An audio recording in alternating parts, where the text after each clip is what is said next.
All right, welcome back, everybody, to Coffee Talk. If you've been following our classes over here, then you know that we're in the middle of a series where we're talking about different midot, different character traits, the aim and the goal of trying to become greater, better individuals, having a vision of being a better version of ourselves.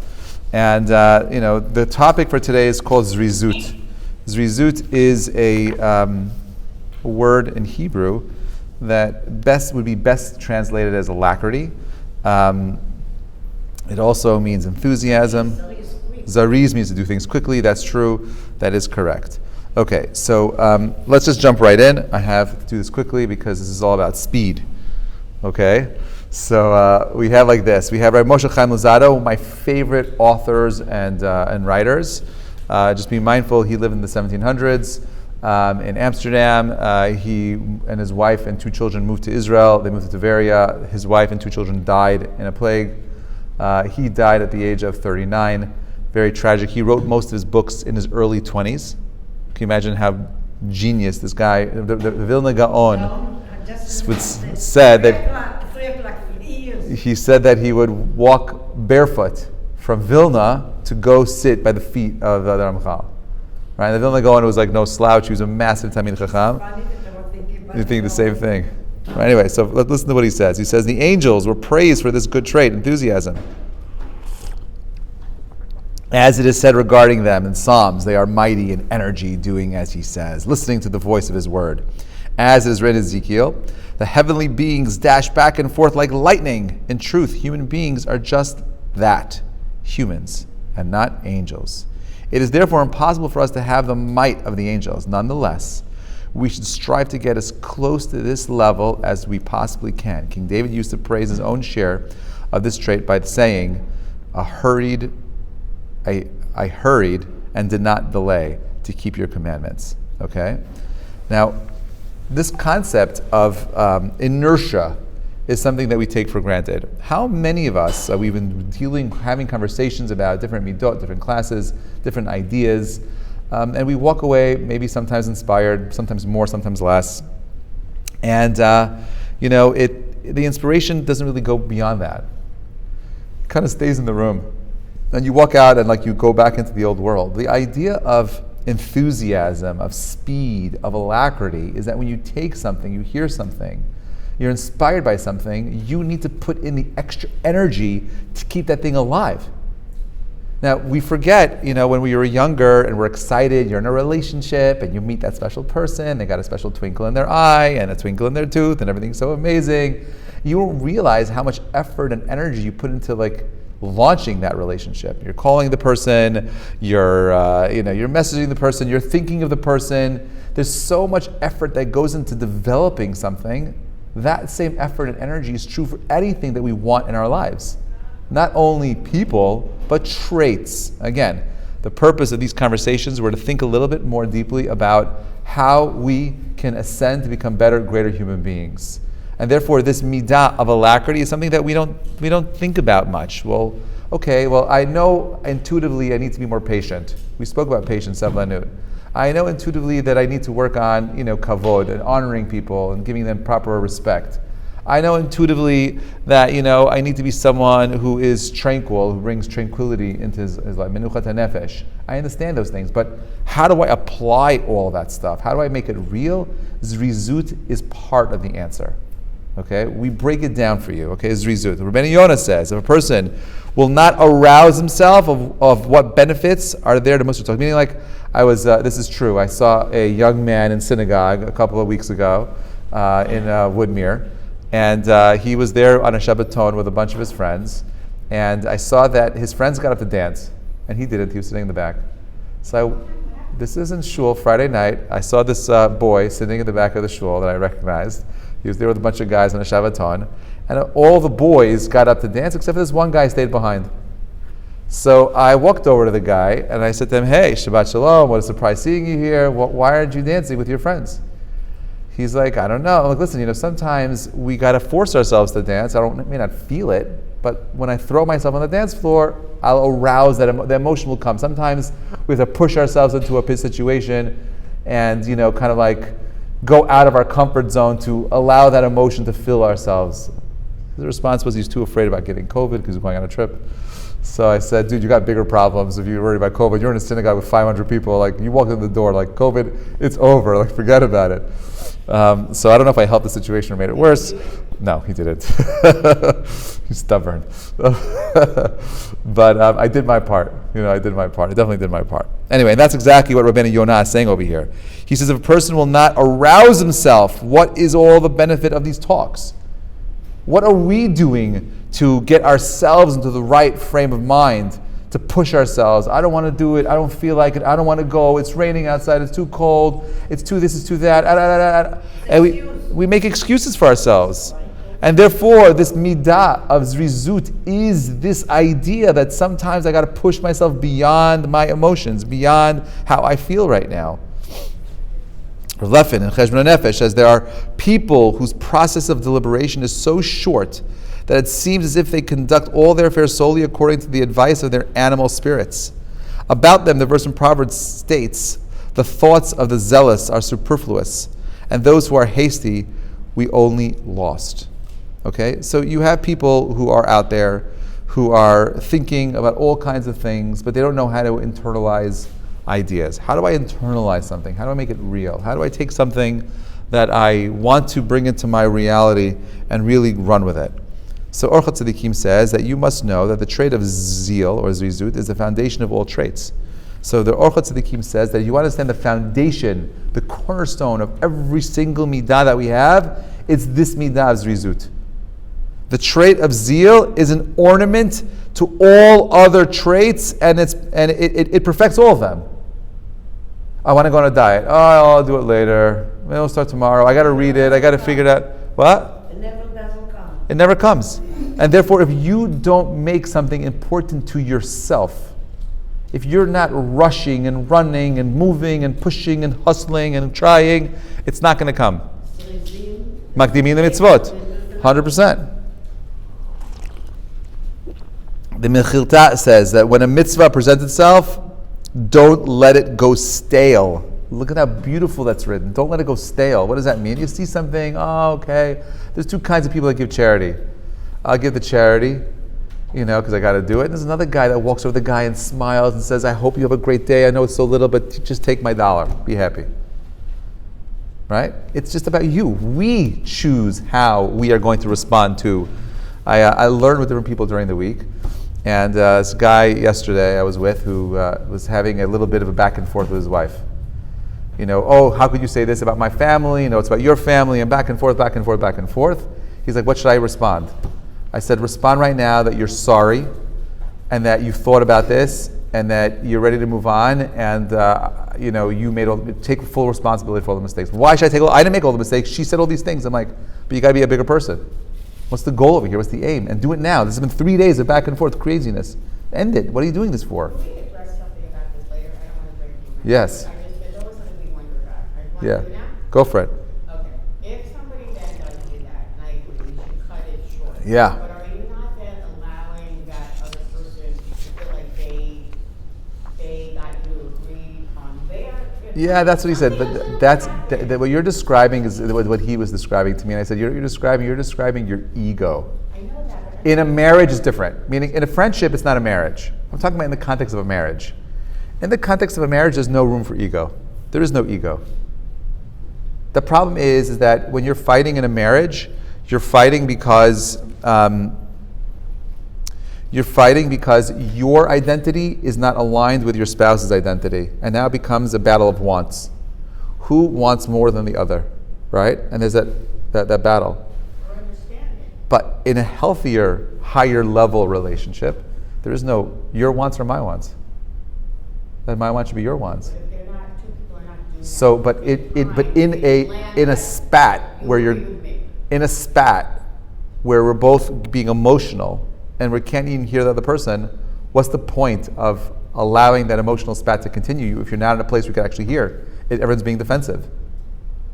So my position is humble yourself, lower your ego, okay? Create a space where you can actually go back and speak about it and deal with the real issues, because those are not the real. The fighting back and forth is shtiyot. That's just me digging and trying to cause some kind of pain because I want you to hear my point. Your child Yeah. say, okay? And one partner feels one way, and you may not feel the same way. So you're gonna end up with it saying, okay, you know what, I don't want to go back and forth on this, and it'll be giving over that your call is what I'm gonna agree to. There's like real things that have to be decided, not just about the ego, like decisions where two perspectives are just a little different. So how do you stop No, so that? you're describing something else. So Linda, I'll repeat it. The question basically was originally when there are two people that are arguing, I would say husband and wife, why should you let go? By letting go, you're kind of like giving into this other person's position and you're not willing to give it. So that's fine. So we addressed that. Now the question is, well, what about if it's not just like a spat? This is about a real decision-making issue. That's different, right? So now if you're fighting because of a decision, then you're not fighting. You're not talking through the issues. It's okay for you and your spouse not to agree on things. We argue all the time. That's a healthy thing. How we address the situation that we're in is really what's important. Now, my wife may wanted to send my kid to a more religious school, and I wanted to send my kid to a more modern school. And we're both very passionate about the reasons why we each want to send these kids to these different schools. How do I reconcile it? I will either try to make my point for her to hear, and she'll make her point for me to hear. And if I could actually hear her point and she could hear my point, we should both be stuck. So. How do you get to that point from this thing that you just said about what happened with this guy? And No, so what people think of no. your family doesn't I was your what family, whatever. I was the reason I brought up simply the idea that that sometimes things get stale, and therefore we need to go ahead and like move things for ourselves. Like we have to be the guy stirring the pot, so to speak. And just because something isn't flowing in your direction, and or an ego gets in the way, which is why I brought that example in, is don't worry about humbling yourself, just keep the pot stirring. More important than the fight and who's right and wrong is the conversation itself. That's my point. So this is another thing. Yeah, that's a complete segue, and this is exactly what Shlomo Melech says. I was quick and I did not delay in keeping your mitzvot. And then we have over here on the bottom of Shlomo Volbi. Look what he says. He said, mitzvah delayed or done unenthusiastically is not a mitzvah that might go wrong, but one that has already gone wrong. It is a second-rate performance that has already been contaminated. Do you hear what he's saying over there?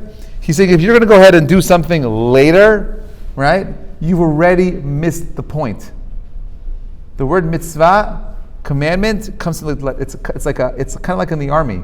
When your sergeant or your general tells you to do something, you're like, yes, sir, yes, sir, yes, sir. I'll give me an hour. I'll come back in 5 minutes. It doesn't work like that in the army, right?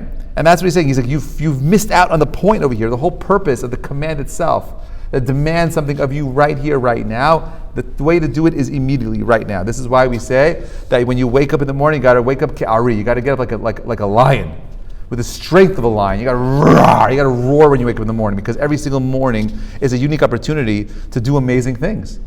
But where's that? Oh, I'm so tired. I slept so late last night. I slept so poorly. My neck, my back hurts. I'm thirsty. I gotta go. We create every single excuse in the book. But who's in control of how you feel in the morning?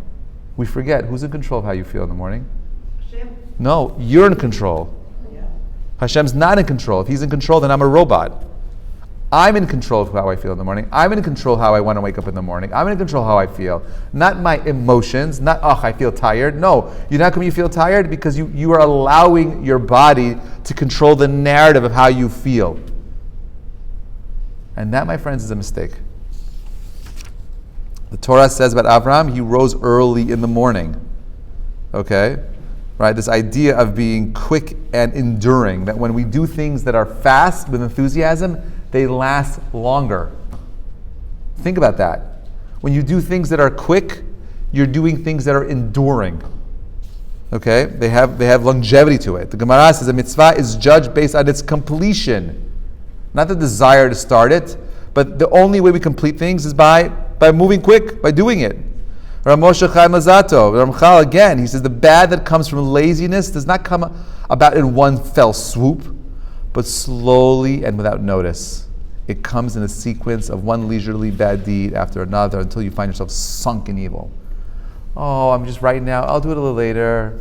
And then, maybe tomorrow. Oh, maybe next week. Oh, maybe next month. Oh, 10 years have passed. It never got done. The Yetzer Hara doesn't say just don't do it. Do it later. Don't do it. Just do it a little later.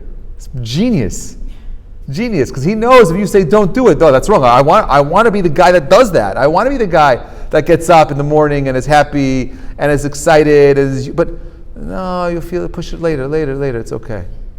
Because to say no, I don't want to be the lazy guy. No one wants to think of themselves as being lazy. I'd much rather be thinking of myself as the guy, I'm just tired right now. I'm not lazy, just right now. Right now is the problem. But that's my point. Right now is the problem. And the reason why it's a problem is because you haven't not made a choice yet about how you want to live your life. That's where it comes from. Exodus. Vayomer Hashem Moshe, Kabed lev Paro me'en l'sholach ha'am. He made Paro's heart stubborn. He made it heavy. Right?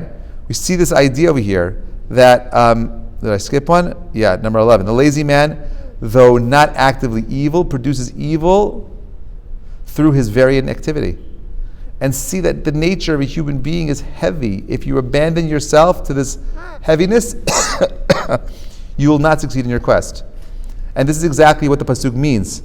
What is that heaviness? God made Paro's heart heavy. Right? He made him heavy. Okay? Right? This is when Paro increases the amount of burden he puts on the Jewish people. And he says, Lo tirgu bimenu ki niripim hem. Al ken hem tzoakim le'emor na'kav nizbech lo'kecha. Right? Isn't that Hashem interfering? With what? Oh, in verse number in 12? Yeah, he was. And the question is, why was he interfering at that point with his free will? Is because at some point you can lose your free will.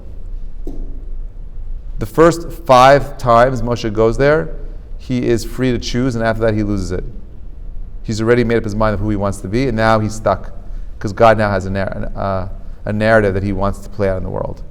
But that's unique to Paro. That typically doesn't happen. That's a good question. But not typical for God to interfere with man's free will. The Alter Navardik, look at number 14. I love this quote. I'd give so much charity if only I were wealthy. I'd study and learn so much if only I were smarter. I'd be so helpful to my friends if only I were stronger. If only. Excuses. If, it's not only if. Yeah. It's excuses. Can you give charity? The answer is yes. Right now I'm planning a wedding, and thank God it's been very eventful, and it's super expensive because prices are insane. And and my wife says to me, I got to go buy this. I'm like, okay. Then she says to me, can you just give charity to these places? I'm like, are you serious? So you can't hand me like 15 bills and then ask me to give charity. And then I realized that was me saying, if only I were wealthy. And I wrote out, boom, boom, boom, right there. I just gave it right away. It's not my money. Whatever I have will come and go. I'm not in control. I do my ishtadlut, and that's it. Why am I complaining? There's no room for complaints. It's of me again, allowing myself to create a narrative in my head. In Mishlei, it says, "Chacham etzad be'einav." Right, the lazy man thinks himself wiser than 7 men who give good advice. Why is that? Right? Because he's not putting in the effort to think through. He's not putting in the time, the energy, the inertia is probably the best word for zrizut. The inertia necessary to get the results you want. He's too lazy. The Ramchal Orchot Tzadikim says as follows. He says, if one says to him, your teacher is in the city, go and learn Torah from him. He says, I'm afraid of the lion on the road. And he quotes a pasuk, the lazy man says, there's a lion in the way. And if he says to him, my teacher is ready in the province, get up and go to him. He says, I'm afraid that the lion might be in the streets. Okay, quotes a pasuk, a lion is in the streets. And they say to him, he's lodging right near your house. The lion is right outside. The lazy man says, there's a lion outside and I shall be slaughtered in the middle of the streets. If you say to him, he's in the building, in the same building that you're in, he says, and if I go and find the door locked, what's going to happen? Then I have to go back. They say to him, it's open, but he still will not get up. As it says, the door is swinging on its hinges and the lazy man is on his bed. In the end, not knowing what to answer, he says to him, whether the door is open or locked, I want to sleep a little more. It's excuses after excuses. How long will you sleep, you lazy man? When will you rise from your sleep? It's excuses. You're going to come up with every kind of excuse. When you start hearing yourself make excuses, know that that is coming from the dark force of laziness. When you start coming up with all kinds of answers not to do something, and there's a little bit of, I'm going to push it off to later. No, my friends, that is coming from your dark demon. Okay, that's not coming from you. That's coming from an outside negative force that's trying to destroy you. That's how we see it. In Judaism, when there's something that is preventing you from moving forward, from growing, from developing, that force is called evil. That's evil. That is Satan, Yetzer Hara, Malach HaMavet. That's all of it. It's evil.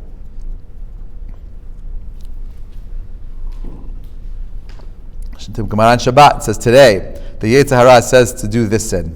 And the next day he says to do more serious sins, until he says to him, serve idols, and goes, it doesn't work. You know how it works like this. It's Shabbat. Oh, I'm not going to break Shabbat. Of course I can't break Shabbat. I love keeping Shabbat. So what's going to happen? Oh, but this week, I forgot to turn the air conditioning on. It's going to be so hot. It's not a big deal. I'll use my elbow to turn on the, the air conditioning. I actually did this. This is a problem. I did this with my kid. My daughter, Emma Tamima. She's 5 now.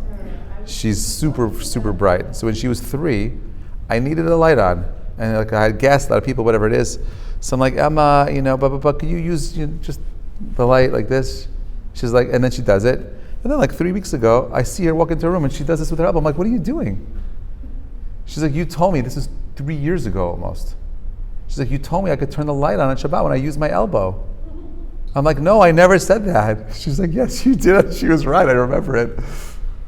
But do you know what I'm saying? And I created this hack for her, and then she hasn't forgotten it. She knows the system. And I'm like, no, that was a one-time thing. And that's how it works. You create the hack for yourself. You lower that bar. You come up with some excuse as to why you need to do this. And then it'll come from turning on a light, turning on the AC, turning on the oven, turning the thermostat. It's just small desensitizing steps until nothing. That's the Gemara. That's Gemara straight out. Okay, number 18. There are people who are intelligent and quick in certain fields of learning or in a certain craft who lack ideas or experience in other fields. When faced with a situation with which they are unfamiliar, they think and reflect and ponder, and then they consult and think again interminably. Interminably. This is one's virtue. This one's virtue is, in truth, one's problems, because humans are intelligent. They can always find endless rationales that support different courses of action. Because of one's inability to reach a final decision, opportunity passes by, or one delays an enterprise with one's hesitation for days or years, thus sacrificing their benefit for a long period of time. It's called paralysis by analysis.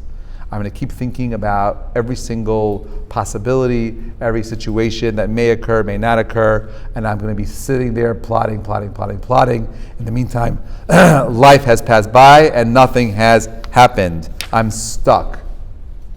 Right? This is, again, antithetical to Jewish development and growth. Richard Weissman, right? 59 seconds. He says as follows. He says, thanks to our capacity to adapt to ever greater fame and fortune, yesterday's luxuries can soon become today's necessities and tomorrow's relics. You've heard that expression before, right? Yesterday's luxuries are today's necessities. We adapt very quickly, and we all very quickly create a new narrative, because our natural default setting is conservation. The natural default setting of the brain is for you to remember or to forget. The natural default setting of your body is to lose muscle or fat. To lose muscle. Why is that? You can live off of fat. Because fat is cheaper to store than muscle. That's why. It's about it's about being super hyper efficient. It's about efficiency. It takes a lot more energy to remember something than to forget something. It's much easier to forget. I don't want to think about it. But to remember it requires effort, energy, practice, intention. I want to take this and I want to implant it on my mind. I want to be mindful of it. I'm repeating it. It requires effort on your part. And therefore, if your body has a choice between expending energy versus just chilling always wins. How do you push yourself out of the comfort zone? So it's a lifestyle. It's a lifestyle of someone who's constantly working and pushing, constantly has the inertia behind them to move. This is why, by the way, so many people, as they get older, people are no longer retiring at 65. They want to keep going because they realize that when you stop the hustle, everything stops. If you're not incentivized, how much happiness will come from playing golf for the next 5 years, 10 years? People slow down. You slow down, everything slows down. If you're not going to use your muscles, you're going to lose your muscles.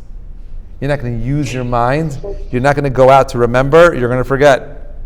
You're not conscientiously trying to work on being patient, kind, humble. You'll lose those things. We'll lose those things. It's the way it is. So what is rizut? It's again, the inertia, the power, the force that keeps us tethered to the things that matter most to us. If those things matter a lot to you, if you really want to work on being patient, kind, understanding, loving, giving, then what are you doing to bring those traits into your world? All right? Oh, well, yes. Marie? What should you do, Marie? Yeah, what should you do to bring those traits? So that's a good the first thing, and I said this to you all before, the first most important thing that we could all do is create a vision of what we want to be. Who do we want to be? What kind of a person do we want to be? And then ask ourselves, are we that person? So that means, Marie, do you want to be loving, kind, understanding, and patient? And if the answer is yes, then the question is, okay, well, if you're not that right now, what are the things you need to do to become that? And then it's fighting every single day to make sure you're working on becoming that. Now, that doesn't guarantee that you're going to become patient and kind and loving, because we don't believe of ever arriving at a destination, acquiring those things. For example, what do you call a wise man in Judaism? What kind of a chacham? Talmid chacham. What does the word talmid mean? They always study. Talmid, not tamid.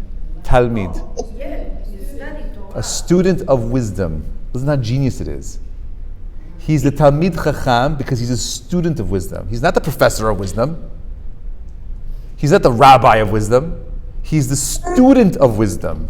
And this is true. What student is doing? He's always learning. You're right. That's why. I thought you said Talmid. That's why. Okay, you're right. Yes, you're right.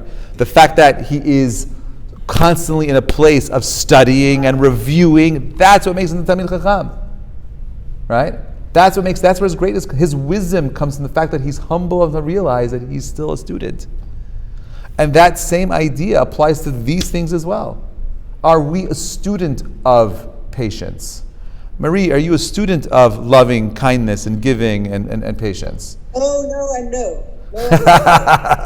No. None of the above. Okay, good. Well, the question is, do you want to be a student of those things?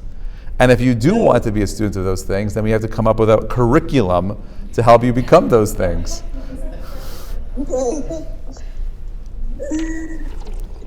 What? Ramchal Orcha Tzadikim on the top of page number 4, he says at one point you might be nervous about cold or heat. Another time you could be worrying about accidents, right? And then another time it's about illness, and yet another time about the wind and so forth. The Talmud in Pesachim 8b states, things are different where there is a possibility of danger, senseless concern when you compound one form of self-protection into another, one fear or worry into another, knowing that you are sheltered under the wings of the divine quiets all tremors of the heart. And I make this distinction a little bit differently. I say there's a difference between fear and danger. Okay? Danger is real. There's a lion in the room. I'm in trouble. That's danger. I think there's something here that's fear.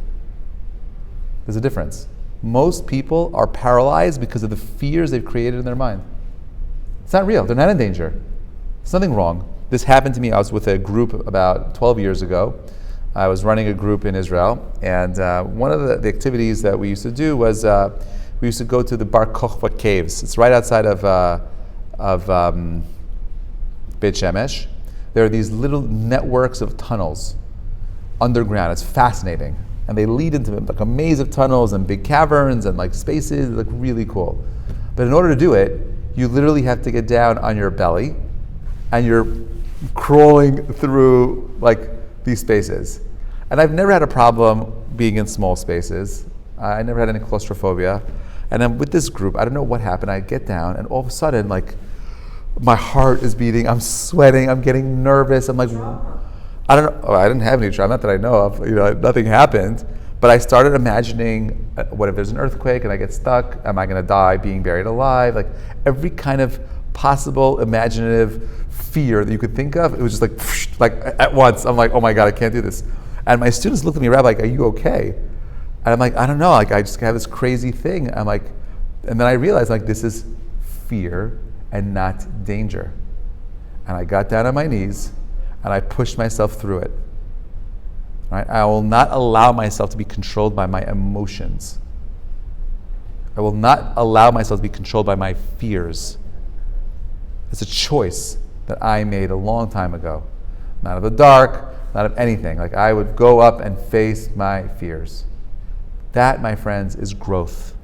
That is greatness. Am I a master of overcoming those things? No. I'm a student of overcoming those things. Fear itself? Rabbi Yisrael Salanter in Or Yisrael says it is insufficient for man to improve his general will to long for the good and despise evil, but he must seek the means of correcting each individual trait of his soul. And that's what we've been talking about all these weeks, right? Like, what are we doing to correct the flaws that we have? How are we refining ourselves? How are we becoming better? How are we becoming greater? This is the time of the year to ask. This is the time of the year to ask. Ramchal in Orchot Tzadikim says as follows. He says, just as enthusiasm can result from an inner burning, so it can create one. That is, one who perceives a quickening, but his outer movement in the performance of commandments conditions himself to experience a flaming movement, through which the longing and desire will continually grow. If, however, he is sluggish in the movement of his limbs, the movement of his spirit will die down and become extinguished. Experience testifies to this. Meaning like how what's happening in your own inner mind, okay, expresses itself on a physical level as well. Right? I'm going to procrastinate in one area of my life. I'm going to procrastinate in other areas of my life until there's nothing left. For me, I'm saying this, I'm not there yet, but I've found that a lot of older people all too often spend time talking about their pasts. And they have a lot to share because they have a history to talk about. But if you spend more time with them, I find is that they're constantly repeating the same story over and over again in the past. Which means that they've had moments where they went through their traumas and they haven't let go of what happened. They're stuck. Because for them, there's no future. They can only live in their past. And that's sad. It doesn't matter how old you are. It doesn't matter what has happened. I can't control the past. All I can do is control the future. For example, if you had a choice between being able to go into a time machine to change the past or change the future, what would you do? What would you rather? Change the past or change the future? You cannot change the past. That's right, you can't change the past. And by the way, would you really want to change the past? Think about all the things that you know that are good, that are yours. Are you willing to lose all of that to make one change in the past? Because one change can change everything in the future. I'm sure all of you saw Back to the Future. You know what happens when you go back, right? All kinds of horrible things could happen, You can't. The answer is, I want to change my future. Oh, I can help you. You know how to change your future? What are you doing right now? You could change your future based on what you do right now. And the way in which you get there is finding the enthusiasm, the courageousness, the inertia, the power necessary to lift you up, to push you to get there. It's not going to happen on its own. It's not going to happen by itself. It's only going to come from your deep desire to push to achieve something more for yourselves. You could live in your past. I can't change that. I can't help you. You could go ahead and relive those old moments. I get it, it's pain. You got to deal with it. You got to process it. But if that comes in the way of creating a vision for our futures, you're not living anymore. A child is always telling stories because a child always sees the potential in the future. Right? As we get older, we keep leaning in our pasts. Don't do that. Let go. Let go. Let go of your pasts, and you'll be free to build yourself a future. Mishlei, look what he says over here. He says, I love this. This is King Solomon. And he says as follows. He says, lazy bones, go to the ant. Study its ways and learn. Without leaders, officers, and rulers, it lays up its store during the summer, gathers its foods in the harvest. How long will you lie there, lazy bones? When will you wake from your sleep? A bit more sleep, a bit more slumber, a bit more hugging yourself in bed? And poverty will come calling upon you, and want like a man with a shield. You're talking about every excuse in the world that we could come up for ourselves, And I think that with this talk, the point is just stop making excuses. Take ownership. This is such an empowering idea that you're not tethered to the past, and that what was. It doesn't define who you are. It just explains why you are where you are. And now choose for yourselves where you want to go. The world is infinite. If you're here, you're alive, if you're listening to this right now and you're participating in this conversation, then you are here for a reason. Not to dwell in the past. The past, you know what the past is for? The past is my rear view mirror. What do I use a rear view mirror for? To figure out how to change lanes so I don't make the same mistakes. But it's not about me being stuck there. It's about me being able to move forward. My history is the ability to look back so I can move forward and not make the same mistakes. I don't want to crash into anybody. I don't want to make the same mistakes. But how are we moving forward? Just to look back for the sake of looking back is nice, okay, if you want to be nostalgic. But it doesn't help us move forward. And Zrizut is all about moving forward. It's about keep on moving. Don't look back. Focus on building. How are we growing? Stop making excuses. The world is the world that we create for ourselves. We make the bed that we sleep in. We're in control. You choose. You decide if you want to be lazy. Yes. Hi. Hi. I was just thinking about how, besides for all those points that you've made on making excuses and fear and delay, Yeah. I think a lot of times we're disconnected from our intuition and our inner consciousness and conversation. Because sometimes we have like a moment of inspiration to go and do something, but we don't do it because the volume on that voice is like very low, or we get distracted. Right. And that I think actually is a really good propeller to move and have Zrizut. And I just want to share a funny little story. Last night I made Shava Brachos for a friend of mine. Okay. And sitting at the table was this other couple that's engaged. And the guy knew the Kala for a long time. And I told a funny story about how I'm always impressed by this other guy who's engaged to somebody else, because I've known him for a long time, and he always, when he would meet someone new and interesting and he was single, he would go over and introduce himself and not be lazy and not make excuses. And you don't see that very often out there, unfortunately. Right. And that's like a midah that is admirable in someone, to actually take initiative and step up and not, have fear or make excuses or pretend like things don't matter. And anyway, wanted to mention that.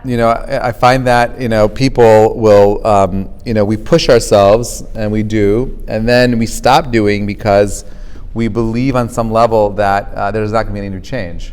Right? It's that analogy of the elephant. You know how they get the elephant to not move, right? You put a little rope around its neck when it's a baby, and then he can't pull the peg out. And as he becomes this full-grown elephant that has a power of uprooting trees, he still is tethered to the idea that the rope is stronger because he's been conditioned to believe that the rope is stronger. How many of us have conditioned ourselves not to do more? We've conditioned ourselves to believe that these are my limitations. I can't do more. I'm not capable of doing more. It's nonsense. You are capable of accomplishing anything you set your mind to. The only limitation is a limitation in your imagination. It's a limitation in your will. So may God bless each of us with the ability of recognizing that we are luminous beings with infinite potential. And that the only thing that's holding us back from achieving greatness is ourselves. And the way in which we're able to build greatness for ourselves is using this power of Zrizut. Do it now. Get up, go, do what you want to do now. Don't wait. You walk out of this class, get out a pen and paper and ask yourself, who do you want to be? Where am I going? I'm not going to stop until I get there. And if you do that, the process of just doing that daily, committing to something daily, I promise you will see amazing results. I can't promise you're going to be the most patient person in the world as you're trying to accomplish. Because in Judaism, we don't believe in the destination. It's all about the journey. Have a great week. Thanks for listening, everybody.